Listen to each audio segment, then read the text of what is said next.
Okay, welcome back again, Gil, from Secondhand Golf. It's always great to get some feedback and tap into all that wealth of knowledge that you have on golf balls. We've certainly seen a lot of them. Yep, we certainly have. Yeah. All right, so today we're going to talk about the low handicapper and with the different brands and handicaps. We're going to look sort of more today at what is a low handicapper. So the single digit to scratch. Yep, pretty much anyone playing below 10 has got to a stage where they're serious about their game. Low handicappers tend to be kind of, if you want to put them into things, would be probably 5 and below. But that puts a whole range between 5 and 15 that just lives in nowhere land, which is in a lot of golf clubs actually known as intermediate golfing area. Right. So that's generally your good golfer who's just about to break into the low handicaps. When you get to the low handicaps, and you've obviously done a lot of work on the range, you will already know what you prefer playing with. But there's a great range across the board. I mean, that's why we have all the pros in the PGA with all the different makes and models. So the number one ball across the whole globe is Titleist, and the number one ball on the PGA Tour with the most wins and everything is the Titleist Pro V1 range, which is Pro V1 and Pro V1X. As balls go, they are right up there, if not the best, they're right up there at the top. You know what I mean? They're consistently, I think they win 35. Well, I think they actually sell 35% of the market is Titleist sold balls. So they've got a lot of information there. A couple of years back, they released a ball that's not of the same type of cover as the Pro V1s, which was the ABX. So Titleist brought that in, which is a totally different playing ball. Again, you as the golfer will know. It's hard to give people advice at this point because they know their game. And generally, a lot of people at 5 and sub are working with some sort of teaching professional in some way. Of the balls that would sit up as what we call the premium balls across the range, that are the most sought after, definitely from our side of things, and sales-wise, we see this massively. You've got the Titleist Pro V1 range, you've got the AVX. In TaylorMade, you have TP5 and TP5X, very popular balls. Justin Johnson is obviously big ball number 2 for so long, and with John Rahm also. I think he's playing TaylorMade as well at the moment. So you've got some really the top golfers in the world playing the ball. The one that has all the fiery things on, which is called the Pix, is a Ricky Fowler release.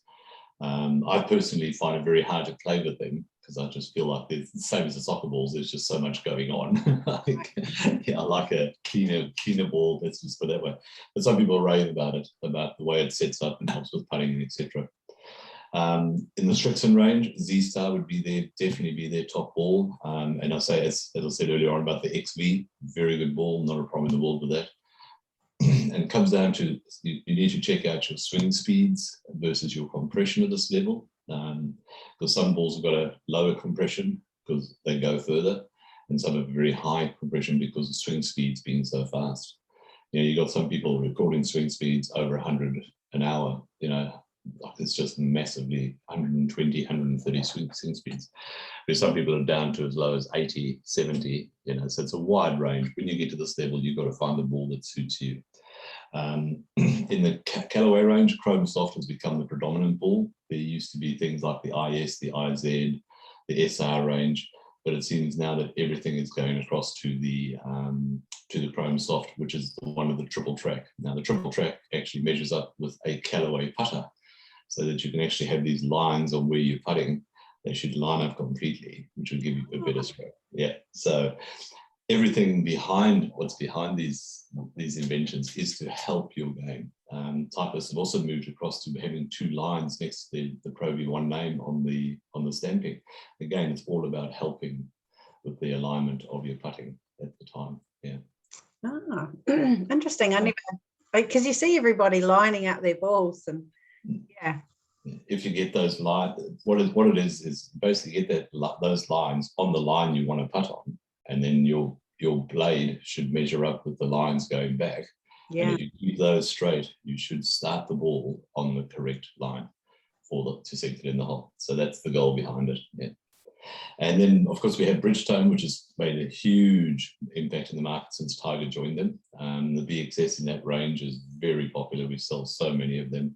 And it is a very good ball. It's got a lot of spin to it. You can make it work both ways. That's what all of these balls enable you to do. It's where it comes to that accentuating of spin that I talk about, and why you shouldn't be using these balls when you're a beginner. Yeah. The guys are so good, the pros in the level that they play at, that they can hit a ball 120 meters and spin it 3 meters right. Well, this ball is designed to help them do that.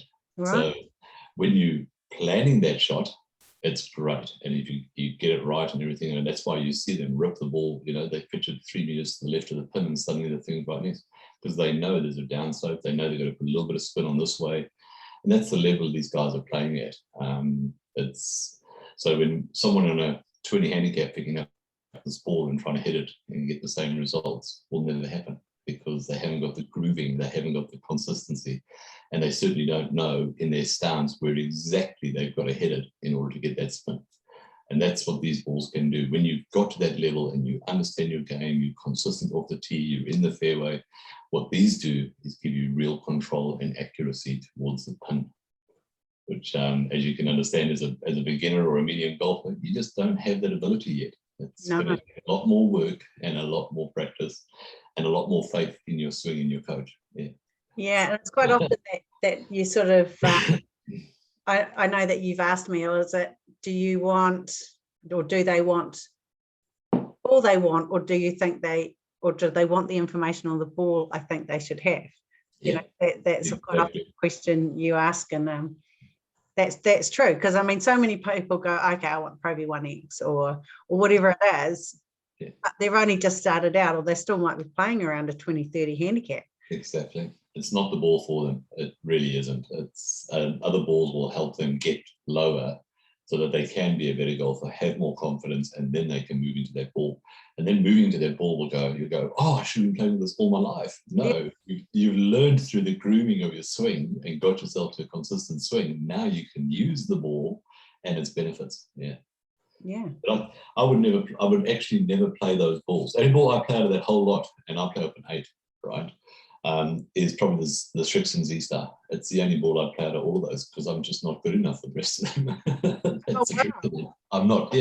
I can do better. It is better for my maintenance of my game to play something like a Tour Response TaylorMade, a Tour Soft, a Titleist. Well, as I say, I do use the Z-Stars, but that's like the level that I go into. A Pro V1 or a TP5, the damage that you do when you don't hit it properly damages these balls a lot faster than if I hit a Tour Soft not correctly.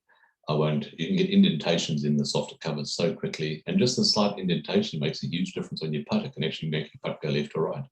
And that's why you'll see a lot of pro golfers replace their ball every 2 or 3 holes, because it is slightly, because of the sheer power that they go through and the way they're trying to spin the ball. They're often coming down on the ball, so they squash. When I say coming down on the ball, they're squashing the ball into the turf first. Well, that causes a shape change and then release. Obviously, they're designed to pop back perfectly, but after a period of time, they will actually have a structure where they've got more, just slightly moved. And when you're playing that level, that does make a difference. Wow, fascinating. Like the guy who gets up on a tee and hits an iron in the teeth, as we say, like hits it, so it goes along the ground real low. That'll actually make a slight indentation in a Pro V, a TP5. BXS, they mark real quick, and so do Chrome Softs. So all 4 of those balls will actually have a negative to them immediately when that shot is played. Whereas if you did it with a Tour Soft, a Velocity, Pinnacle Soft, anything like that, it won't have the same detrimental result. In the old days, we used to cut right through them. Honestly, if you had a bad shot, it used to go right through the cover. When they initially launched Titleist with the Belata cover, you could literally cut it with your club. Wow. And you couldn't putt with it afterwards, because it would literally do this, because it was wobble all over the place. So that's why when you get to this level, and that's why so many top golfers buy brand new. They do buy brand new, we accept it. A lot of our stuff is sold to people who want to trial it, and a lot is sold for practice bags. Even though they're A grade, a lot of good golfers will buy a 50 bag of A grade Titleist from us strictly to practice with. Yeah. They're in good shape, and they consistently can be practicing with something that's going to look after the game.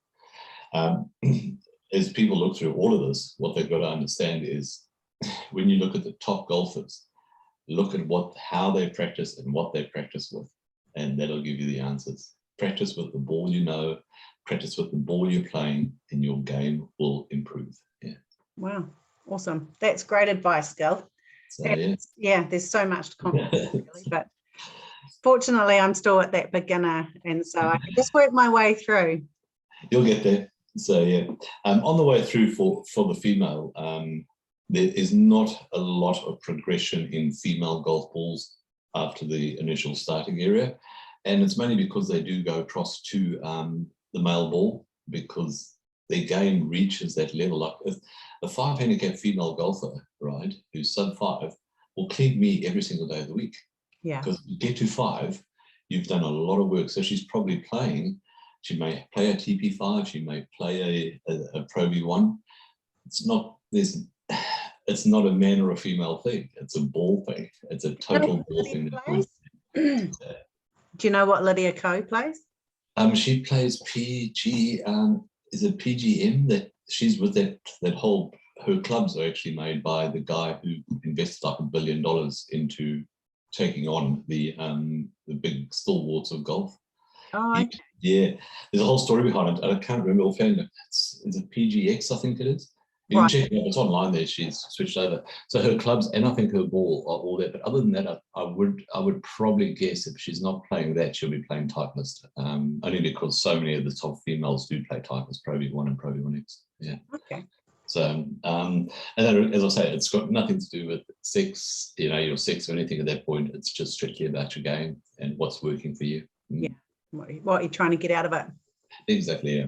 And they got these little nuances, but it's stuff that you really got to go and research yourself and read about the balls. Everything's available online for people to actually go and have a read. Yes, I know there's a lot of technical jargon, but truthfully, if you get into it and you realize, oh, hold on, I am battling with trajectory, or I'm not getting carry, this ball enhances that, and it will take you probably 10-15 minutes to read through most things. And if you type into Google, they'll often compare balls for you and tell you what's good about this and what's bad about that, and pro and cons. And it's between the different brands as well, which is great. So you're like last night I was looking at one between Super Soft and Soft Feel for Shrixon, and the differences between them, the pros and the cons. It was fascinating, just learning new things that you don't really necessarily know before. One of the things is I didn't realize how thin the cover is on the SF range. It's a very, very thin cover, and it's a 2-piece ball, and that's what gives you the extra velocity. Extra trajectory when you take off. So I was like, wow, that's quite interesting. But someone spent millions to get that. So that's all there for you. And it's honestly, if you read it and you absorb your game and you're honest about your game, you'll find a ball that will actually help you move along a lot quicker. It'll be 2 or 3 shots, but if you do that every single time, you'll get down to where you want to be a lot faster. Yeah. But talk to the most important is I always say to people, if you've got a coach, talk to your coach. Tell them what you're thinking, tell them what you're experiencing, and see what they say. Perfect. That's awesome. Once again, thank you so much, Gil. We really appreciate everything that you can, all your time and effort into recycling golf balls and recycling waterways too. Absolutely, man. That's what we got to do. It's so great. Take care. Take care. Cool.